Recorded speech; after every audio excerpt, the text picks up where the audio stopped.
নমস্কাৰ। ইয়াত উপস্থিত থকা ভাৰতীয় ক্ৰিকেট কণ্ট্ৰল বৰ্ডৰ গভৰ্ণিং কাউন্সিলৰ মেম্বাৰ মামন মজুমদাৰ ডাঙৰীয়া,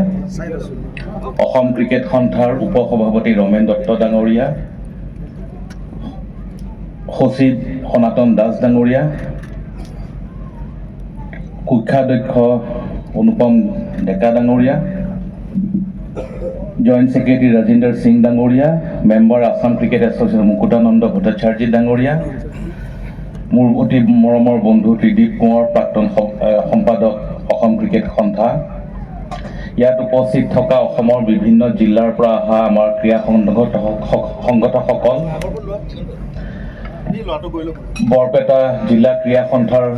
আমাৰ অতি শ্ৰদ্ধাৰ সভাপতি গুণীন দাস ডাঙৰীয়া, উপস্থিত ৰাইজ, মোৰ মৰমৰ খেলুৱৈসকল, আমাৰ সাংবাদিক বন্ধু বান্ধৱসকল, খেলুৱৈসকল আৰু বৰপেটা জিলাৰ ক্ৰীড়ামোদী ৰাইজ, পোনপ্ৰথমে মই আপোনালোকক মোৰ অন্তৰৰ পৰা ধন্যবাদ জনাইছোঁ যে আপোনালোকে আজি মোক ইয়াতে নিমন্ত্ৰণ কৰি আহি এটা খুব গুৰুত্বপূৰ্ণ আৰু এটা ঐতিহাসিক মুহূৰ্তৰ সাক্ষী হ'বলৈ এই সুবিধাকণ দিলে, য'ত আমি সকলোৱে মিলি পেলাই অসম ক্ৰিকেট সন্থাই স্থাপিত কৰা অসম ক্ৰিকেট একাডেমীৰ পেভিলিয়নটো এখন সুন্দৰ ক্ৰিকেট খেলপথাৰ, য'ত 5খন পিচ আছে, লগতে 10খন প্ৰেক্টিছ উইকেট থকা এৰিয়াটো, আৰু তাৰ লগতে আমি আগন্তুক দিনত যাতে ইয়াতে খেলুৱৈসকল আহি পেলাই অতি সুবিধাজনক পৰিস্থিতিত যাতে থাকিব পাৰে আৰু অনুশীলন কৰিব পাৰে, তাৰ কাৰণে খেলুৱৈ থকাৰ এটা পেভিলিয়ন আৰু এটা হোষ্টেল, প্লেয়াৰ্ছ হোষ্টেল এটা আমি আজি ফাউণ্ডেশ্যন ষ্ট'ন লে কৰিছোঁ। চ' এই গোটেইখিনি কৰিবলৈ মোক মাতি আনি পেলাই এই সুবিধাকণ দিয়াৰ কাৰণে মই সকলোকে ধন্যবাদ জনাইছোঁ। এই গোটেই প্ৰজেক্টটো হোৱাৰ, যদি সকলোৱে মোৰ নাম লৈছে বা সনাতন দাৰ নাম লৈছে, সেইটো নহয়। এই গোটেই মূল কাৰ্যখিনি হোৱাৰ মূল গুৰি ব্যক্তিজন হৈছে অসমৰ মাননীয় মুখ্যমন্ত্ৰী ডক্টৰ হিমন্ত বিশ্ব শৰ্মা। তেখেতৰ কথাৰ মাজতে মই কৈছিলোঁ যে আমাক লোৱাৰ আছামত আমাৰ প্ৰপাৰ ক্ৰিকেট গ্ৰাউণ্ড নাই, কাৰণ সেইখিনি সময়ত সনাতন দাই সদায় কয় যে আমাৰ খেল পাতিব ওলাইছোঁ জানুৱাৰী মাহৰ 26 তাৰিখে, ডেপুটি কমিশ্যনাৰৰ অফিচৰ পৰা ৰিকুৱেষ্ট আহে যে ফিল্ডখন এৰি দিব লাগে 10 দিনৰ কাৰণে। গোটেই ছিজনটোৰ ঠিক মাজমজিয়াত আমি 10 দিন 15 দিনৰ কাৰণে ফিল্ডখন এৰি দিওঁ, তাৰপিছত তাতে মাৰ্চ ফাৰ্ষ্ট হয়, মানুহৰ সমাগম হয়, পিচখন আকৌ বেয়া হৈ যায়, ফলত ক্ৰিকেটৰ বাতাবৰণটো নষ্ট হয়। তাৰ উপৰি ইলেকশ্যন হৈ থাকে প্ৰত্যেক 2 বছৰ 3 বছৰৰ মূৰে মূৰে, সেই গ্ৰাউণ্ডখনতে গোটেই বাছখিনি পাৰ্ক কৰে। চ' আমাৰ অতি দৰকাৰী হ'ল যে এখন আমি নিজৰ এক্সক্লুচিভ ক্ৰিকেট গ্ৰাউণ্ড ইয়াতে স্থাপিত কৰিব লাগে, যাতে খেলুৱৈসকলে কোনো বাধা নোহোৱাকৈ, কোনো ইণ্টাৰাপশ্যন নোহোৱাকৈ যাতে তেওঁলোকৰ ক্ৰিকেট প্ৰেক্টিছটো বা ক্ৰিকেট খেলৰ অনুশীলনী কৰিব গৈ থাকিব পাৰে। চ' মই প্ৰথম ৰিকুৱেষ্ট কৰিলোঁ সনাতন দা আৰু গুণীন দাক যে আপোনালোকে যদি ক'ৰবাত মাটি আছে, অকণমান মাটি আমাক দেখুৱাই দিয়ক। মাননীয় মুখ্যমন্ত্ৰীয়ে মোক গ্ৰীণ ছিগনেল দিছে, যদি মাটি তেনেকুৱা আমি আইডেণ্টিফাই কৰিব পাৰোঁ তেতিয়াহ'লে তাতে অসম চৰকাৰে এলটমেণ্ট দিব, আৰু আমি তাৰ ভৱিষ্যতে আমি অসম ক্ৰিকেট সন্থাই যিখিনি কৰিব লাগে আমি কৰাৰ দায়িত্ব ল'ম। মোক 2টা জেগাত দেখুৱালে, প্ৰথম এটা জেগাত দেখুৱালে ঠিক য'ত মেডিকেল কলেজখন হৈছে, সেই সোণতলীৰ এটুকুৰা মাটি দেখুৱালে, আৰু ছেকেণ্ড আহি পেলাই এই মাটিডোখৰ দেখুৱালে। মই আৰু ত্ৰিদীপ কোঁৱৰ আমি একেলগে আহিছিলোঁ, তেতিয়া মই ত্ৰিদীপ কোঁৱৰক সদায় লগত লৈ ফুৰোঁ, তেওঁ কোষাধ্যক্ষ আছিলে, ট্ৰেজাৰাৰ আছিলে অসম ক্ৰিকেট। চ' মাটিখিনি চালেই নহ'ব, তাতে কামো কৰিব লাগিব, চ' ট্ৰেজাৰাৰজন লগত থাকিলে সুবিধা হয়। এই মাটিখিনি চালোঁ, এই মাটিখিনি যথেষ্ট দ এতিয়া আছিলে। আজি য'ত আপোনালোকে আমি বহি আছোঁ, ইয়াৰ পৰা 10 ফুট 15 ফুট তলত, আৰু আমি উইণ্টাৰ ছিজনত আহিছিলোঁ, অৰ্থাৎ এনেকুৱা সময়ত আহিছিলোঁ। আৰু ইয়াৰ লগতে এই পুলিচৰ চাৱনিটো আছে, গোটেই এৰিয়াটোত আলু খেতি কৰে। চ' যেতিয়া আমি এই মাটিখিনি আইডেণ্টিফাই কৰিলোঁ, অসম চৰকাৰক ৰিকুৱেষ্ট কৰিলোঁ, ৰাতি আমি ক'লোঁ যে কাইলৈ কেবিনেট মিটিং আছে বঙাইগাঁও 2021 নৱেম্বৰ মাহত। মাননীয় মুখ্যমন্ত্ৰীয়ে সেইখিনি সময়ত যিজন তেওঁৰ কমিশ্যনাৰ আছিলে, চিফ মিনিষ্টাৰ্ছ অফিচৰ, এতিয়া তেওঁ দিল্লীত আছে, আমাৰ 22 চনত 21 চ তেওঁ ৰাতিয়ে কেবিনেট নোটটো ৰেডি কৰিলে ৰাতি 11-12 বজাত আৰু দিনৰ 2টা বজাত বঙাইগাঁৱত কেবিনেট মিটিঙত সেইটো এপ্ৰুভেল হ'ল আৰু এপ্ৰুভেলটো ইমিডিয়েটলি আমি গম পালোঁ তাৰ পিছৰ পৰা আমি কামত আগবাঢ়ি গ'লোঁ নৱেম্বৰ 24, 2021 আমাক মাটিখিনিৰ এলটমেণ্ট লেটাৰখন দিলে কিন্তু আহি পেলাই হেণ্ড অভাৰ কৰাৰ সময়ত আমি যথেষ্ট অসুবিধা পালোঁ কাৰণ কিছুমান আনঅথৰাইজ মানুহে ইয়াতে খেতি চলাই আছিলে বছৰত তেওঁলোকৰ 1-1.5 লাখ টকা ইনকাম হৈছে সেই মাটিখিনি কোনো এৰিব নোখুজিছিলে চ' সেইকাৰণে আমাক সভাপতি ডাঙৰীয়াই কৈছিলে যে আমি অলপ ইণ্টাৰফেয়াৰ কৰিব লগা হ'ল চাৰ্কিট হাউচত সকলোকে মাতি আনি আৰু সেই সময়ত আমাক ইয়াৰ যিজন SP আছিলে অমিতাভ সিনহা ডাঙৰীয়া তেখেতে আমাক সহায় কৰিলে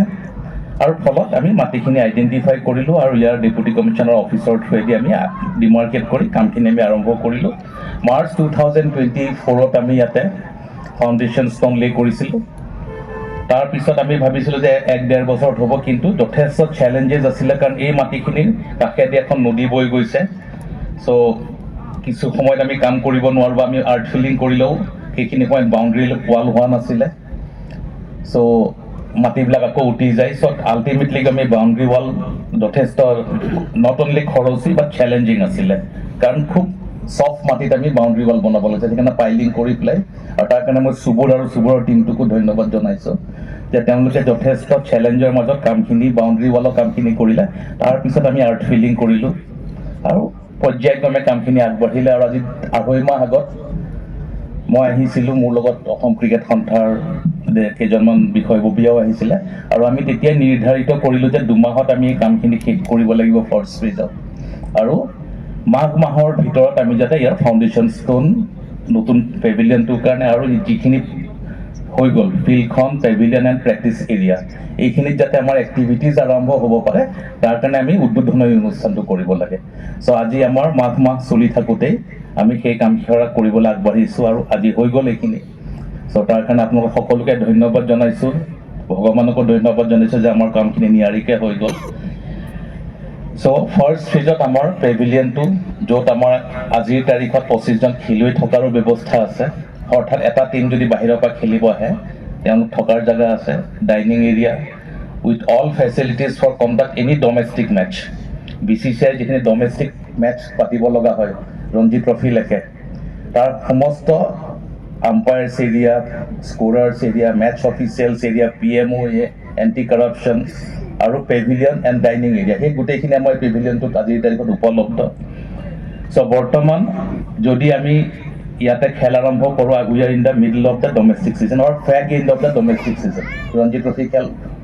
এক্সেপ্ট নকআউট চব হৈ গ'ল বাকী অহা বছৰৰ শিডিউলখন আমাৰ মে' মাহত ৰেডি কৰা হ'ব নেক্সট কামিং যিটো ক্ৰিকেট ছিজন হ'ব 2026-27 চ' মই এতিয়া ৰিকুৱেষ্ট কৰিম বৰপেটা ক্ৰীড়া সন্থাক অসম ক্ৰীড়া সন্থাত যিহেতু আজিৰ তাৰিখত সম্পাদক ইয়াৰ পৰাই প্ৰতিনিধিত্ব কৰে তেওঁলোকে আগন্তুক যিটো আমাৰ second phase of Assam premier club championship সেইটো যাতে এটা ফেজৰ খেল ইয়াতে অনুষ্ঠিত কৰিব লাগে যাতে ভাল ডমেষ্টিক খেলা হোৱাৰ কাৰণে য'ত ইণ্টাৰ ষ্টেট ইনভলভ থাকিব য'ত অবজাৰ্ভাৰ্ছ থাকিব BCCI যে এটা বেয়া ৰিপৰ্ট গুচি যায় সেইটো অভাৰকাম কৰোঁতে আকৌ যথেষ্ট অসুবিধা আহে চেলেঞ্জেছ আহে চ' APCCৰ খেলকেইখিনি আমি এটা অনুষ্ঠিত কৰিব লাগে আগন্তুক 10-15 দিনৰ ভিতৰত আৰু যদি সকলো সুকলমে গুচি যায় তেতিয়াহ'লে আমি অতি সোনকালে ইয়াতে BCCI ডমেষ্টিক ক্ৰিকেটৰ এটা মেপত অন্তৰ্ভুক্ত কৰিব পাৰিম বৰপেটা এতিয়া আহোঁ এই প্ৰপাৰ্টিটো আমি কেনেকৈ ব্যৱহাৰ কৰিম it's a huge property one of the best in our whole region আমাৰ গোটেই এৰিয়াটোত এনেকুৱা ইমান আহল বহলকৈ খুব কম জেগাত এনেকুৱা ফেচিলিটিজ আছে ক্ৰিকেটৰ কাৰণে বেকগ্ৰাউণ্ডত এইটোও ক'ব লাগিব যে বৰপেটাই আজি 10 বছৰৰ পৰা যথেষ্ট খেলুৱৈ অসম ক্ৰিকেটত আগবঢ়াই দিছে কৃষ্ণ অৰূপ এনেকৈ আপুনি নাম কৈ থাকিব আজিৰ তাৰিখত অসম দলৰ কেপ্টেইনো দানিছ দাস ইয়াৰ পৰাই যোৱা চ' এই জেগাডোখৰত যথেষ্ট খেলাৰ ক্ৰিকেটৰ প্ৰতিভা আছে চ' তেওঁলোকক গ্ৰুম কৰাৰ দায়িত্বটো আমাৰ লিমিটেড ফেচিলিটি থাকোঁতে বৰপেটা জিলা ক্ৰীড়া সন্থাই তেওঁলোকক আগবঢ়াই ভাৰতৰ মানচিত্ৰত প্ৰতিষ্ঠা কৰি দিছে এতিয়া যেতিয়া এনেকুৱা এটা ফেচিলিটি পোৱা যাব ইয়াতে আৰু য'ত টেলেণ্টৰ অভাৱ নাই এই গোটেই এৰিয়াটোত পেচ বলাৰৰ অভাৱ নাই অৰূপ কৃষ্ণ তাৰ লিভিং এক্সাম্পল আমাক আৰু ফাষ্ট বলাৰ লাগে এতিয়া ডেনিছৰ নিচিনা বেটছমেনো আহিছে অমলানৰ নিচিনা স্পিনাৰ আহিছে চ' এনেকুৱা ধৰণৰ প্লেয়াৰ ইয়াতে যথেষ্ট আজি মই যেতিয়া খেলপথাৰৰ মাজলৈ গৈছিলোঁ পিটছত যিখিনি খেলুৱৈৰ আগ্ৰহ দেখিলোঁ ছজনী ছোৱালীও প্ৰেক্টিছ কৰি আছে ইয়াতে চ' ইয়াতে এটা খুব ডাঙৰ হাব হ'বলৈ গৈ আছে সদায় এটাই কথা যে ইয়াতে অকল বৰপেটাক আমি সাঙুৰি পেলাই কামখিনি আগ নাবাঢ়োঁ অসম ক্ৰিকেট সন্থাৰ আণ্ডাৰত এটা ক্ৰিকেট একাডেমি আছে যিটোৰ হেডকোৱাৰ্টাৰ হৈছে ফুলুঙত নৰ্থ গুৱাহাটীত ACXCA অৰ্থাৎ Assam cricket association cricket academy ফুলুঙত তাৰ হেডকোৱাৰ্টাৰটো আমি 2019 পৰা যিটো 22 আমাৰ কমিটি আছিলে আমি প্ৰত্যেকখন মিটিঙতে ৰমেন দত্ত ডাঙৰীয়াও কয় ময়ো কওঁ ত্ৰিদীপ কওঁতেও সদায় সেইখিনিকে আগবঢ়াই লৈ গৈছিলে যে অসমত অকল গুৱাহাটী চেণ্ট্ৰিক আমি ক্ৰিকেট ডেভেলপ কৰিলে নহ'ব we have to develop cricket in every district and every zone of the state আমাৰ অসমত 6টা জ'ন আছে বৰপেটাখন লোৱাৰ আছাম জ'নত পৰে ঠিক তেনেকৈ উমৰাংচুখন আমাৰ বৰাক ভেলী জ'নত পৰে আমাৰ বিশ্বনাথখন আমাৰ নৰ্দাৰ্ণ জ'নত পৰে গুৱাহাটী হেডকোৱাৰ্টাৰ হিচাপে আছে হেডকোৱাৰ্টাৰ জ'নত পৰে লগত গোৱালপাৰা ৰঙিয়া আৰু কেইবাখনো ডিষ্ট্ৰিক্ট আছে আপাৰ আছামত 8-10খনমান ডিষ্ট্ৰিক্ট আছে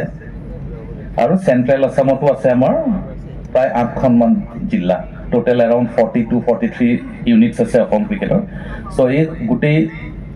42 বা 43 ইউনিটছক আমি 6টা ভাগত ভাগ কৰা আছে প্ৰত্যেকটো ভাগত প্ৰত্যেকখন জিলাত ক্ৰিকেট একাডেমি কৰিবলৈ আজিৰ তাৰিখত অসম ক্ৰিকেট সন্থাৰ সেই লেভেলত হিউমেন ৰিচোৰ্চো নাই আৰু ফাইনেন্সিয়েল ৰিচোৰ্চো নাই কাৰণ এনেকুৱা এটা প্ৰজেক্ট কৰি তাক মেইনটেইন কৰা হওক বিকাশ দা বহি লওক এনেকুৱা এটা প্ৰজেক্ট এটা হ'ল ডেভেলপ কৰাটো মোৰ মতে সহজ এই প্ৰজেক্টটো আজিলৈকে আমাৰ খৰচ হৈছে প্ৰায় 7.5 কোটি টকা নহয় প্ৰীতম 7.35 crores আজিলৈকে অসম ক্ৰিকেট সন্থাৰ ইয়াতে খৰচ হৈছে এতিয়ালৈকে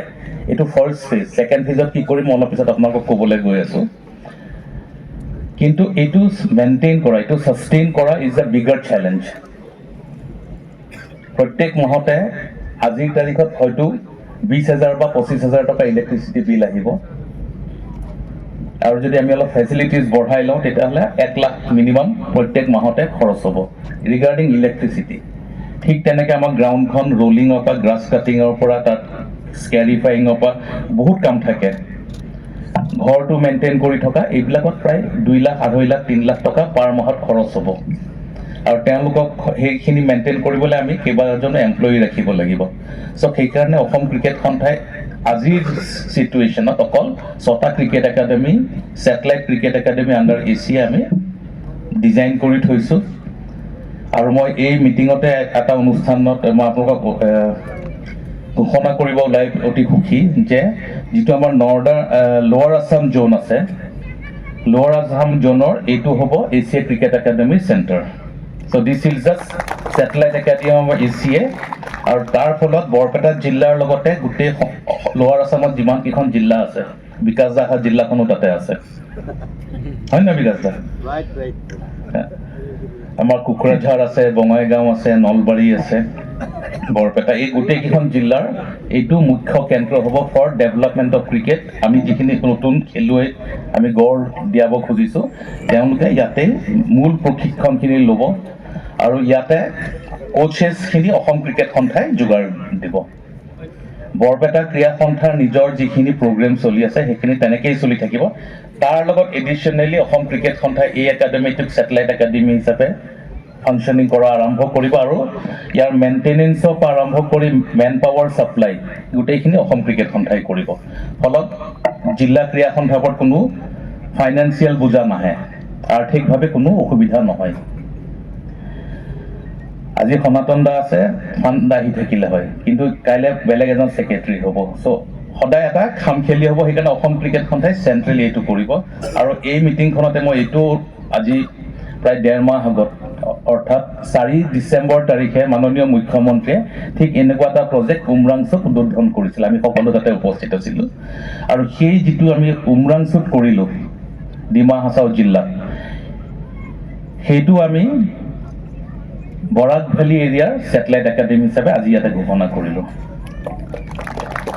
চ' আমাৰ যিটো সপোন আছিলে যে 6টা ছেটেলাইট একাডেমি হ'ব, আজি বৰপেটাটো 1 নম্বৰ হ'ল satellite academy under ACSCA, Assam cricket association cricket academy আণ্ডাৰত এটা 1 নম্বৰ ছেটেলাইট একাডেমি।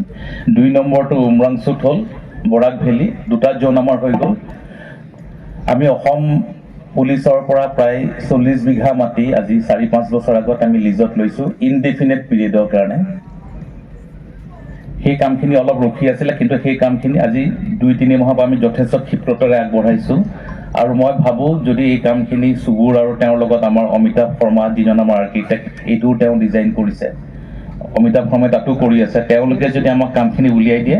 6 মাহত আমি চেণ্ট্ৰেল আছামৰ একাডেমিটোও আমি উদ্বোধন কৰিব পাৰিম। এতিয়া বাকী থাকিলে মই ত্ৰিদীপ কোঁৱৰ আছে কাৰণে কৈছোঁ যে আপাৰ আছামতো অতি সোনকালে মাটি এটুকুৰা উলিয়াই দিয়ক অসম ক্ৰিকেট সন্থাই, আপাৰ আছামতো কৰিব। ঠিক তেনেকৈ নৰ্দাৰ্ণ আছামত এটা জেগাত ডেভেলপমেণ্ট হৈ আছে বিশ্বনাথ চাৰিআলিত, লাষ্ট ষ্টেজৰ কাম। আমি নৰ্দাৰ্ণ আছামৰ কাৰণে যদি অনুপমে মঙলদৈত দিয়ে তেতিয়াহ'লে আমি মঙলদৈলৈ আহিম, কিন্তু অনুপমেতো কথা দিব লাগিব আমাৰ ট্ৰেজাৰাৰ। কিন্তু অনুপমৰ গ্ৰাউণ্ডখনৰ ওপৰত বহুত ডিমাণ্ড আছে, অৰুণাচলকো তেওঁ দিয়ে, বেলেগ বেলেগ জিলা মেঘালয়কো দি আছোঁ। Weather they will be give তেওঁলোক ৰেডি আছে নে অসম ক্ৰিকেট সন্থাক একাডেমি চলাবলৈ? কাৰণ একাডেমি চলাব হ'লে অসম ক্ৰিকেট সন্থাৰ একাডেমি আনাৰ যিবিলাক এনুৱেল প্ৰজেক্ট প্লেন থাকে, শিডিউল থাকে, প্ৰগ্ৰেম থাকে, সেইখিনি পাতিব লাগিব। তাৰ মাজত অৰুণাচলক দিলোঁ, কাইলৈ মিজোৰামক দিলোঁ, মিজোৰামে নলয়, মিজোৰামে বহুত বেলেগ জেগাত আছে। চ' সেইকাৰণে যদি অনুপমে দিয়ে আমি মংগলদৈত কৰিম, যদি অনুপম ডেকা ডাঙৰীয়া আমাক নিদিয়ে তেতিয়াহ'লে আমি বিশ্বনাথ চাৰিআলিটো আইডেণ্টিফাই কৰি, ৰাতুলদা আছে নাই? ৰেডি আছে নাই আপোনালোকে ল'বলৈ? চ' আজি কথা পাতি ল'ব লাঞ্চত আপোনালোক দুজনে ক'ত কৰিব। পিছত সোধা সনাতন দা কমপ্লেইন নিদিব যে আমাৰ তাতে কিয় নহ'ল। আজি ফাইনেল কৰিব, সেইটো আমি আজি এনাউন্স কৰা নাই, বাট আমি 2টা প্ৰস্পেক্টিভ ভেনু আমি আইডেণ্টিফাই কৰিছোঁ ক'ত কৰিব পাৰোঁ। চ' এইখিনি হ'লে ইয়াৰ ক্ৰিকেটটো ডেভেলপ হ'ব in a systematic and scientific manner. কাৰণ অসম ক্ৰিকেট সন্থাৰ আণ্ডাৰ যিটো একাডেমি আছে তাতে we have the best of coaches. No' doubt বৰপেটাই যথেষ্ট কৰিছে, ভাল ভাল খেলুৱৈ ইয়াৰ পৰা উৎপাদন হৈছে, কিন্তু আগন্তুক দিনত যাতে অকল বৰপেটাত সাঙুৰি নাথাকে, তাৰ লগত আমাৰ গোটেই লোৱাৰ আছাম জোন, তাৰ গোটেইকেইখন জিলাৰ খেলুৱৈ আগবাঢ়ি আহিব লাগিব। আজিৰ তাৰিখত অলপ আগতে নলবাৰীয়ে কমপ্লেইন কৰিছে যে আমাৰ তাতে APCCৰ খেলা কিয় নিদিলে। এতিয়া APCC খেলা সনাতন দাই উত্তৰটো দিছে যে আপোনালোকৰ গ্ৰাউণ্ডখন ঠিক নহয়, কিন্তু মই যোৱাকালি সেইখন গ্ৰাউণ্ডৰ পৰা ফোন এটা পালোঁ যে তেওঁলোকৰ গ্ৰাউণ্ডখনটো ঠিক আছে নাই সেইটো বাৰু পিছৰ কথা, কিন্তু সেই গ্ৰাউণ্ডখন এতিয়া ডেপুটি কমিশ্যনাৰে ইলেকশ্যন পাৰপাজত ৰিকুইজিশ্যন কৰিব ওলাইছে, অৰ্থাৎ যিখন গ্ৰাউণ্ড আমি বনাই দিলোঁ সেইখন এতিয়া ডেমেজ হ'বলৈ গৈ আছে। চ' সেইকাৰণে সকলোকে এইটোকে ৰিকুৱেষ্ট কৰোঁ যাতে এক্সক্লুচিভ ACAৰ আণ্ডাৰত বা ডিষ্ট্ৰিক্ট এছ'চিয়েশ্যনৰ আণ্ডাৰত গ্ৰাউণ্ড হ'ব লাগিব। যেতিয়ালৈকে আমি পাব্লিক গ্ৰাউণ্ড এখন ইউজ কৰি থাকিম তেতিয়ালৈকে এনেকুৱা ধৰণৰ অসুবিধা প্ৰত্যেক বছৰ, কেতিয়াবা চিফ মিনিষ্টাৰৰ লেণ্ডিং হ'ব হেলিকপ্টাৰত, এবাৰ যিটো আমাৰ ধুবুৰীত হৈছিলে, ধুবুৰীত আমি চাবলৈ গ'লোঁ খেলপথাৰখন, পেভিলিয়ন এটা বনাইছোঁ, একদম পিচখন জিলিকি আছিলে, দূৰৰ পৰা ভাবিছোঁ পিচখন খুব শ্বাইনি, খুব বেছি ৰলিং কৰিছে চাগে, ওচৰত গৈ দেখিলোঁ তাতে হেলিকপ্টাৰ পেড এখন বনাই থোৱা আছে। চ' তাতে কোনো ধৰণৰ ক্ৰিকেট এক্টিভিটিজ নাছিল। আজি আছে নাই ধুবুৰী কোনোবা এটা, হয় নহয়? চ' এইবিলাক আখুৱা আঁতৰাবৰ কাৰণে আমি অসম ক্ৰিকেট সন্থাই এইটো প্ৰচেষ্টা লৈছোঁ যাতে এক্সক্লুচিভ ক্ৰিকেট গ্ৰাউণ্ড আমাৰ প্ৰত্যেকখন জিলাত হ'ব লাগিব, একাডেমি হওক নহওক। আজিৰ তাৰিখত মই ৰিকুৱেষ্ট কৰিম, বজালী আছে, পৰাগ আছে, চ' পৰাগহঁতেও চাই দিয়ক, তাতে এটুকুৰা মাটিত দেখুৱাইছিলে কিন্তু সেইখিনি প্ৰপাৰ লোকেশ্যনত নাই, সেইকাৰণে আমি আগ নাবাঢ়িলোঁ। যদি বজালীয়ে দিয়ে বজালীটো অসম ক্ৰিকেট সন্থাই কৰি দিব, অসম ক্ৰিকেট সন্থাই কৰি দিয়া মানে ইনডাইৰেক্টলি BCCIয়ে কৰি দিয়া। আৰু BCCIত আজিৰ তাৰিখত মই থকাটো এটা সুবিধাজনক, তাৰ উপৰি ইনফ্ৰাষ্ট্ৰাকচাৰ কমিটিটো মই আছোঁ। চ' সেইকাৰণে এই যিমানবোৰ কাম হয় আৰু ইয়াতে যিটো পইচা খৰচ হয়, আজি মই অলপ আগতে ক'লোঁ যে 7.5 এতিয়ালৈকে খৰচ হৈছে এইটো ফাৰ্ষ্ট ফেজত, এই পইচাখিনি BCCIৰ পৰা মই ৰিইম্বাৰ্ছ কৰাই দিম। চ' অসম ক্ৰিকেট সন্থাৰ কোনো পইচা পকেটৰ পৰা নাযায়,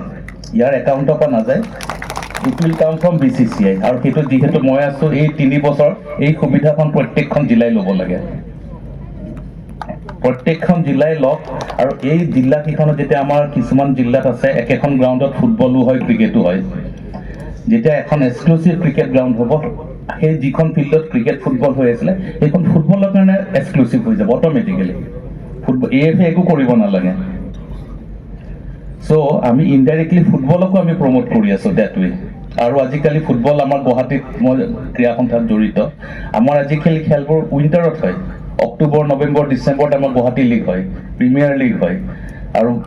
জুন জুলাইত বোকাত ফুটবল খেলোৱাতকৈ যদি অক্টোবৰৰ পিছত আমি ফুটবলখিনি খেলাওঁ খেলাৰ মানদণ্ড অট'মেটিকেলি ওপৰলৈ গুচি যাব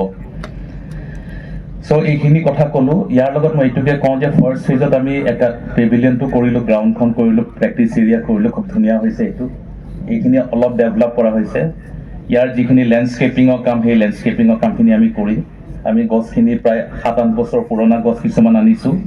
যাতে সোনকালে গ্ৰ'থটো হয় এইখিনি 5 বছৰ পুৰণা গছ কলিকতাৰ পৰা আনিছোঁ যাতে লগাইছোঁ আৰু যাতে এই গোটেই এৰিয়াটো গ্ৰীনাৰী হয় তাৰ কাৰণে ব্যৱস্থা লৈছোঁ আৰু তাৰ লগত আমি হোষ্টেলটো বনাম হোষ্টেলটো ডাবল ষ্টৰীত প্ৰায়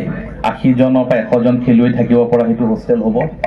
আৰু মই ভাবোঁ চুবুৰীয়ে যদি অলপ ভালকৈ তাৰ টীমটোৱে কাম কৰে তেতিয়াহ'লে 7-8 মাহৰ ভিতৰত সেইটো হৈ উঠিব ফাউণ্ডেশ্যনৰ কামত অলপ এতিয়া ক্ষিপ্ৰতাৰে কৰিব লাগিব সুধা বৰষুণ অহাৰ আগতে পিছৰ ওপৰৰ কামখিনি চলি থাকিব নেক্সট ষ্টেজত আমাৰ যথেষ্ট মাটি আছে অসম চৰকাৰে আমাক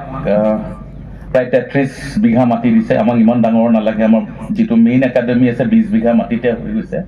ইয়াতে যদি আমি দেখোঁ যে আৰু কিছুমান আমি কাম কৰিব পৰা অৱস্থাত আছে তেতিয়াহ'লে হয়তো আমি